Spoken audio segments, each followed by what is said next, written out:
How do you know if you're doing the right thing for the patient in front of you? Because it's really important, right, that we are confident when we're working with patients, or at least that we appear that way, even if we've got imposter syndrome and we're struggling with that. If we can appear confident to a patient, then we will get better results. They will have more trust in us, they'll put more faith in us, and we know that's really important for their outcomes as well. However, it's really, really hard to be confident when you have this thought going through your head. This thought, this question where you ask yourself internally, am I doing the right thing? Because if you're asking yourself that, what's going to happen is you're going to start to have anxieties, doubts, uncertainties kicking in. And if you don't know how to navigate that well, that will put you straight into fight or flight. And as well as you potentially appearing a bit less confident to the patient, fight or flight actually makes you dumber. It makes it harder to find the right solution, because when you're in fight or flight mode, your body is just looking to get out of danger.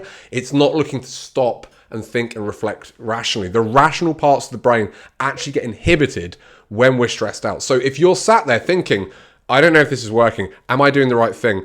Am I building rapport in the right way? You're actually going to find it harder to find the right solution, as well as appearing less confident. And there's a big reason for this, and it's to do with a lot of the strategies and the approaches and the models that are put out there by other practitioners and other coaches. The problem with a lot of these is they're quite formulaic. Even if they mean well, they basically say, here's what you need to do. If you do this, if you ask these 6 questions in your consult, if you use this framework, if you use this script, if you ask goals using this one specific question, you will better connect with your patient, get better rapport, they will trust you, all this kind of stuff. But here's the problem. People aren't robots. People aren't unique. They are unique. People aren't all the same. You can't use, one script. You can't use one way of building rapport and hope that works for everybody. But it's a really easy sell, which is why a lot of coaches sell this model, because it's much more appealing. It's like, oh, just do this with everybody and then you'll get better results. Like, wouldn't that be wonderful? Wouldn't it be great if that was true? However, if it was true, if you think about it for a minute, there would only be one approach. We'd all be doing it. There'd be one best one. We'd have found it and we'd all have stuck with that. So why are there all these approaches? Well, the reason is they work differently for different people. And it's really, really important if you want to actually master communication, not just to better connect with patients, but actually to feel a lot more confident in yourself, to get rid of that question of, am I doing the right thing here? Then you need to be able to adapt to your patient. You need to be flexible, and you need to know how to deal differently with different people. Some people might want you to be very direct. Some people might want you to take an interest in their personal life. Some might want you to ask more questions. Some might want you to give more information.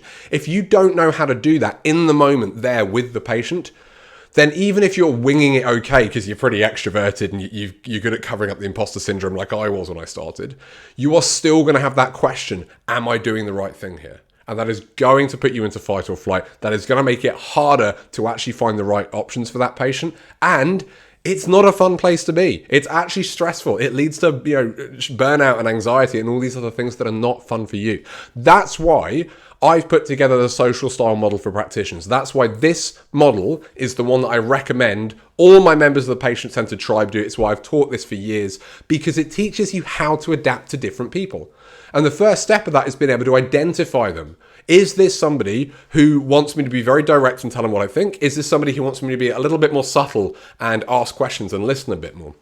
Is this somebody who wants me to go fast paced? Is it somebody who wants me to slow down? Is it somebody who wants to just focus on the problem? Or is it somebody who wants me to understand the emotional impact beyond just the pain that they're having? When you can do that, and you can identify, once you know how, it's very quick. I do it within the first 60 seconds of meeting somebody, another 2-3 minutes to confirm it. And then by the time we're getting into the history, I already know what style this person needs. And then I can modify my own communication to match them. If there's somebody who, like me, is quite fast paced and talks loudly and talks quickly, okay, I can be a bit more like my usual self. But what if they're an introvert? What if they're very anxious? What if they're a people pleaser who tends to sit back? Then I'm going to have to slow things down. Otherwise, I'm not going to connect with them. They might sit there and nod and go, oh yeah, I get that, but not really understand it. And then we're not going to get the results that we could.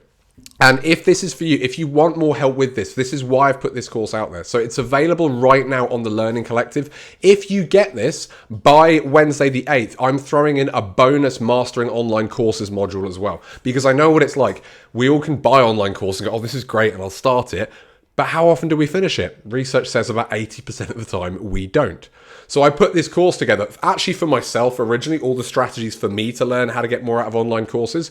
And I've then been sharing it with my members. It's now available for you for free when you get the Social Styles course as well. So you'll get far more out of Social Styles for practitioners, but you'll also get far more out of every online course that you do. But you'll need to pick that up by Wednesday. If you don't get it by Wednesday, then you lose that free bonus module as well. So if you want to do that, if you want more help really working out what style of patient do I have in front of me, what style of communication do I need to give to them, basically get rid of that question, am I doing the right thing?